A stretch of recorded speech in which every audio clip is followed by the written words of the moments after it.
Exodus 17. All the congregation of the people of Israel moved on from the wilderness of Sin by stages, according to the commandment of the Lord, and camped at Rephidim. But there was no water for the people to drink. Therefore the people quarreled with Moses and said, "Give us water to drink."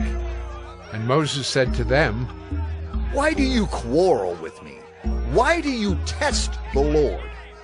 But the people thirsted there for water, and the people grumbled against Moses and said, "Why did you bring us up out of Egypt to kill us and our children and our livestock with thirst?" So Moses cried to the Lord, "What shall I do with this people? They are almost ready to stone me." And the Lord said to Moses, "Pass on before the people, taking with you some of the elders of Israel, and take in your hand the staff with which you struck the Nile, and go. Behold, I will stand before you there on the rock at Horeb, and you shall strike the rock, and water shall come out of it, and the people will drink." And Moses did so in the sight of the elders of Israel. And he called the name of the place Massah and Meribah, because of the quarreling of the people of Israel, and because they tested the Lord by saying, "Is the Lord among us or not?" Then Amalek came and fought with Israel at Rephidim.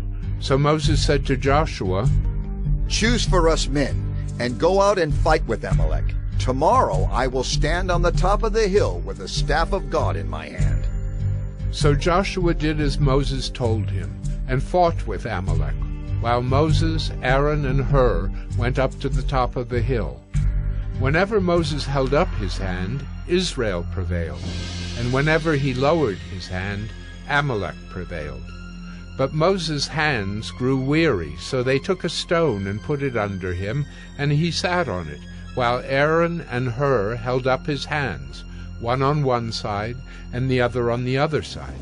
So his hands were steady until the going down of the sun. And Joshua overwhelmed Amalek and his people with the sword. Then the Lord said to Moses, "Write this as a memorial in a book and recite it in the ears of Joshua, that I will utterly blot out the memory of Amalek from under heaven."